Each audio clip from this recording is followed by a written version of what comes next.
आज का ये एपिसोड शुरू करने से पहले एक छोटी सी बात।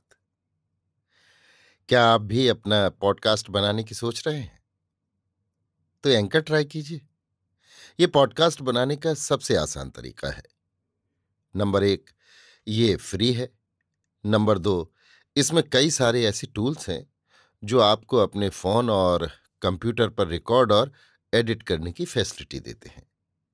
नंबर 3, आप अपने पॉडकास्ट को डिस्ट्रीब्यूट भी कर सकते हैं, जिससे इसे स्पॉटिफाई और दूसरे प्लेटफॉर्म पर सुना जा सके। तो डाउनलोड कीजिए फ्री एंकर ऐप या विजिट कीजिए anchor.fm पर अपना पॉडकास्ट स्टार्ट करने के लिए। ये तो थी एक छोटी सी जानकारी, और अब शुरू करते हैं एपिसोड का सिलसिला। तो आज के एपिसोड में लीजिए सुनिए सूर्यकांत त्रिपाठी निराला के लिखे उपन्यास अलका का भाग 1, मेरी यानी समीर गोस्वामी की आवाज में। महासमर का अंत हो गया है। भारत में महाव्याधि फैली हुई है। एकाएक महासमर की विषाक्त गैस ने भारत को घर के धुएं की तरह घेर लिया है। चारों ओर त्राही त्राही, हाय हाय। विदेशों से, भिन्न प्रांतों से जितने यात्री रेल से रवाना हो रहे हैं, सब अपने घर वालों की अचानक बीमारी का समाचार पाकर। युक्त प्रांत में रोग का और भी प्रकोप। गंगा, यमुना, सरयू, बेतवा, बड़ी बड़ी नदियों में पटी लाशों से जल का प्रवाह रुक सा गया है। गंगा का जल, जो कभी खराब नहीं हुआ, जिसके महात्म्य में कहा जाता था दूसरा जल रख देने पर कीड़े पड़ जाते हैं, पर गंगा के जल में ये कलमश नहीं मिलता। वो भी पीने के बिल्कुल अयोग्य बतलाया गया। परीक्षा कर डॉक्टरों ने कहा, एक सेर जल में 8वां हिस्सा सड़ा मांस और मेद है। गंगा के दोनों ओर 2-2 और 3-3 कोस पर जो घाट हैं, वहां एक एक दिन में 2-2 हजार तक लाशें पहुंचती हैं। जलमय दोनों किनारे शवों से ठसे हुए, बीच में प्रवाह की बहुत ही क्षीण रेखा, घोर दुर्गंध। दोनों ओर 1-1 मील तक रहा नहीं जाता। जल जंतु, कुत्ते, गीध, सियार लाश छूते तक नहीं। नदियों से दूर वाले स्थानों में लोगों ने कुओं में लाशें डाल डाल दी। मकान के मकान खाली हो गए। किसी किसी परिवार के 10 आदमियों में 10 के प्राण निकल गए। कहीं कहीं घरों में ही लाशें सड़ती रहीं। वैद्य और डॉक्टर रोग का निदान ही न कर सके। ये सब नृशंस महामृत्यु तांडव 15 दिनों के अंदर हो गया। भारत के 60 लाख आदमी काम आए। इसी समय घोषणा की गई, सरकार ने जंग फतह की है, आनंद मनाओ। सब लोग अपने अपने दरवाजों पर दिए जलाकर रखें। पति के शोक में सद्यः विधवा, पुत्र शोक में दीर्ण माता, भाई के दुख में मुरझाई बहन और पिता के प्रयाण से दुखी असहाय बाल विधवाओं ने दूसरी विपत्ति की शंका कर कांपते हुए शीर्ण हाथों से दिए जला जलाकर द्वार पर रखे और घर के भीतर दुख से उभड़ उभड़ कर रोने लगीं। पुलिस घूम घूम कर देख रही थी कि किस घर में शांति का चिन्ह, रोशनी नहीं। जब घर में थी, शोभा के पिता का देहांत हुआ तो गांव का कोई नहीं आया। सब अपनी खे रहे थे। उस समय जिलेदार महादेव प्रसाद ने मदद की। उसके पिता की लाश गाड़ी पर गंगा ले गए। मन ही मन शोभा कृतज्ञ हो गई। कितने अच्छे आदमी हैं ये, दूसरे का दुख कितना देखते हैं। इसके बाद उसकी माता बीमार पड़ी। तब उन्हें युवती कन्या की रक्षा के लिए चिंता हुई। यदि उनके भी प्राण निकल जाएं तो शोभा का क्या होगा, ये विचार कर उन्होंने विजय तथा ससुराल को पत्र लिखने के लिए शोभा से कहा। विजय शोभा का पति है। अभी तक उसने पति को पत्र नहीं लिखा। कभी 4 आंखों की एक पहचान होने का अवसर नहीं मिला। वो कैसे हैं वो नहीं जानती, फिर क्या लिखे। बैठी सोचती रही कि दुख भरे स्नेह के कुछ कठोर स्वर से कर्तव्य का ज्ञान दे। बिस्तरे से माता ने फिर कहा। स्वर पर बजने के लिए उंगली की तरह उठकर शोभा कागज, कलम और दावात लेने चली। दुख में भी अज्ञात कोई हृदय के निर्मल शुभ्र आकाश में अपरिमित सुख सौरभ भरने लगा। अज्ञात मुंदी हुई जैसे कोई कली इस आदेश मात्र से खुल गई और अपना लेश मात्र सौरभ अब नहीं रखना चाहती। दावात, कलम और कागज ले आ सरल चितवन निष्कलंक पंकजा ने माता से पूछा, क्या लिखूं अम्मा? घर का सब हाल, और ऐसी दशा में तुम्हें ले जाना अत्यंत आवश्यक है, लिख दो। माता ने कहा, ससुराल को मेरे नाम लिख देना। आपकी समधिन कहती हैं इस तरह। किसे किस तरह पत्र लिखना चाहिए इतना शोभा को मालूम था। चिट्ठी लिखने की किताब पढ़ने से जैसे संस्कार बन गए थे, वैसे ही दाब के दबाव में लिख गई, प्रिय। परंतु फिर उस शब्द को मन ही मन हंसकर, न जाने क्या सोचकर लजाकर काट दिया। फिर लिखा, महाशय। पर शब्द जैसे एक सुई हो, कोमल हृदय को चुभने लगा। फिर बड़ी देर तक सोचती रही, कुछ निश्चय नहीं हो रहा था। एकाएक अंतर की संचित संपूर्ण श्रद्धा पत्र लिखने की पीड़ा के भीतर से फूट पड़ी, और उसने लिखा, देव। फिर नहीं काटा। मन को विशेष आपत्ति नहीं हुई। देवताओं ने जैसे भय बाधा विघ्न सब दूर कर दिए। दूसरा भी लिखा। पत्र पूरे कर माता को सुनाने के लिए पूछा। माता ने कहा, क्या आवश्यक है? मतलब सब लिख ही गया होगा। अपने हाथ डाकखाने में छोड़ आओ। पत्र लिफाफे में भरकर पता लिखकर डाकखाने छोड़ने चली। आंचल में दुनिया की दृष्टि से दूर अपने मनोभावों का प्रमाण छिपा लिया। पत्र में वो अपने अलख सखा को, हृदय के सर्वस्व को कुछ भी नहीं दे सकी। एक भी बात ऐसी नहीं जो वो अपनी माता के सामने न पढ़ सकती, सिवाय इसके कि मुझे जल्द आकर ले जाइए, अम्मा को मेरी तरफ से घबराहट है। पर फिर भी उसका हृदय कह रहा था कि उसने अपना सब कुछ दे दिया है। लाज की पुलकित पुतलियों से इधर उधर देख अपने प्रिय संशय को प्रमाण में परिणत होते हुए न पा, पत्रों को आंचल से बाहर कर चिट्ठी वाले बॉक्स में डाल दिया, और अचपल मंद मृदु चरण क्षेप मूर्तिमती महिमा से अनावृत मुख बढ़ती हुई माता के पास लौट आई। दूसरे दिन चलते हुए तूफान का एक झोंका और लगा। माता का कंठ कफ से फेफड़े जकड़ जाने पर रुंध गया। देखते देखते पुतलियां पलट गईं। उनका देहांत हो गया। वो छाह की एकमात्र शाखा भी टूटकर भूलुंठित हो गई। अब संसार में कुछ भी उसकी दृष्टि में परिचित नहीं। इस एकाएक प्रहार से स्तब्ध हो गई। संसार में कोई है, संसार में उसकी रक्षा कौन करेगा, कुछ ख्याल नहीं। जैसे केवल एक तस्वीर निष्फलक खड़ी हो। समय आप आता, आप चला जाता है, समय का कोई ज्ञान नहीं। जैसे किसी निष्ठुर पति ने बिना पाप ही अभिशाप दे प्राणों की कोमल रूपवती तरुणी को प्रस्तर की अहल्या बना दिया है। महादेव कब से आया हुआ खड़ा है, उसे इसका ज्ञान नहीं।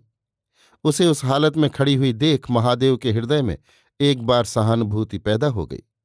पर उसे तरक्की करनी है। दुनिया इसी तरह उत्थान के चरम सोपान पर पहुंची है। वो गरीब है, इसीलिए अमीरों के तलवे चाटता है। उसके भी बच्चे हैं, उन्हें भी आदमी करना है। लड़कियों की शादी में 3-3, 4-4 और 5-5 हजार का सवाल हल करना है। इतना धर्म का रास्ता देखने पर यह संसार की मंजिल वो कैसे तय करेगा? शोभा, महादेव ने आवाज दी। शोभा होश में आई। अब चलो, प्यारीलाल के यहां तुम्हें रखा हुए। कोठरियों में ताले लगा दें, 2 कुंजियों का गुच्छा ले आओ। ताले कहाँ हैं? क्या किया जाए बेटी, इस वक्त दुनिया पर यही आफत है। फिर तुम्हारी मां को गंगा जी पहुंचाने का बंदोबस्त करें। माता का नाम सुनकर, स्वप्न देखकर जगी सी होश में आ मृत माता पर उसी की एक छोटी क्षीण लता सी लिपट गई। अब तक सहानुभूति दिखलाने वाला कोई नहीं था, इसलिए तमाम प्रवाह आंसुओं के वाष्पाकार हृदय में टुकड़े टुकड़े फैले हुए एकत्र हो रहे थे। स्नेह के शीतल समीर से एकाएक गलकर सहस्त्र सहस्त्र उच्छ्वासों से अजस्त्र वर्षा करने लगे। महादेव स्वयं जाकर प्यारीलाल तथा उसकी स्त्री को बुला लाया। जमींदार के डेरे का नौकर गाड़ी साज कर ले चला। कुछ और लोग भी इस महाविपत्ति में सहानुभूति दिखलाना धर्म है, ऐसा धार्मिक विचार कराए। शोभा को माता से हटा कोठरियों में सबके सामने ताले लगाकर प्यारीलाल ने कुंजी महादेव को दे दी। प्यारीलाल की स्त्री शोभा को अपने साथ ले गई। उसके घर का कुल सामान एक पुर्जे में लिखकर डेरे भिजवा महादेव उसकी मां की लाश गंगाजी ले गया। तमाम रास्ता यही निर्णय रहा कि शोभा को किसी तरह मुरलीधर के हवाले कर 5-6 हजार की रकम अपने हाथ लगाए। लौटकर शोभा की खुशखबरी मालिक को सुनाने के लिए सदर गया।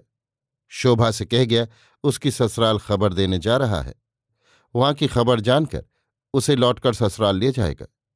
शोभा सोचती थी कई दिन हो गए वो क्यों नहीं आए। उस घर में अच्छा न लगता था, जैसे वे आदमी बहुत दूर के हों, इतने नजदीक रहकर भी उसके साथ नजदीक का कोई बर्ताव नहीं करते। रह रहकर दुख से गला भर आता है, पर रोती नहीं, दुख और बढ़ता है। शाम हो चुकी, घर घर सरकार की विजय के दीपक जलने लगे।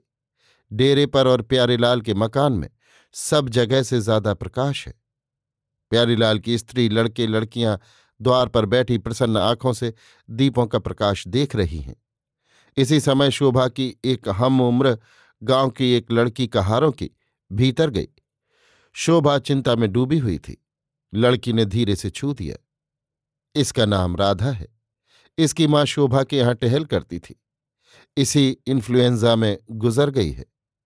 राधा पड़ोस के एक कहार के यहां रहती थी। उसके शौहर को खबर कर दी गई थी। अब वो अपनी स्त्री को ले जाने के लिए आया है। सुबह वो चली जाएगी। शोभा से मिलने आई है। फिर कर शोभा ने देखा राधा है। राधा सट कर बैठ गई और उसके एक हाथ की मुट्ठी अपने दोनों हाथों में भर ली और धीरे से सतर्क होकर पूछा, कोई है तो नहीं? ना। शोभा सूखे आंसुओं की मुरझाई दृष्टि से देखकर बोली, कल मैं जाती हूं, आए हैं। एक बात मालूम हुई, वो वही नौकर है जिनसे ये गांव है। उन्हें मालूम हुआ है महादेव की कुल कारगुजारी झूठ तुम्हें फंसाने के लिए है। वो आज वहां से मोटर लेकर आया है। ससुराल के बहाने रात को सबकी आंख बचा तुम्हें वहीं ले जाएगा। वहां किसी की इज्जत नहीं बचती। वो पूछते थे कि इस गांव में कोई शोभा है? मैंने कहा हां। तब सारा हाल बतलाया। मैंने उन्हें समझाया कि हम लोग मेहनती आदमी हैं, जहां मेहनत करेंगे वहीं कमाएंगे खाएंगे। वहां की नौकरी आज ही से छोड़ दो। वो मान गए। कानपुर में मेरा देवर रहता है। कल तड़के वाली गाड़ी से हम लोग कानपुर जाएंगे। आदमियों का कुछ चलना फिरना बंद होने पर महादेव तुम्हें ले जाने के लिए आवेगा। मोटर गांव से कुछ दूर पर खड़ी है। एकाएक शोभा में संपूर्ण चेतना आ गई।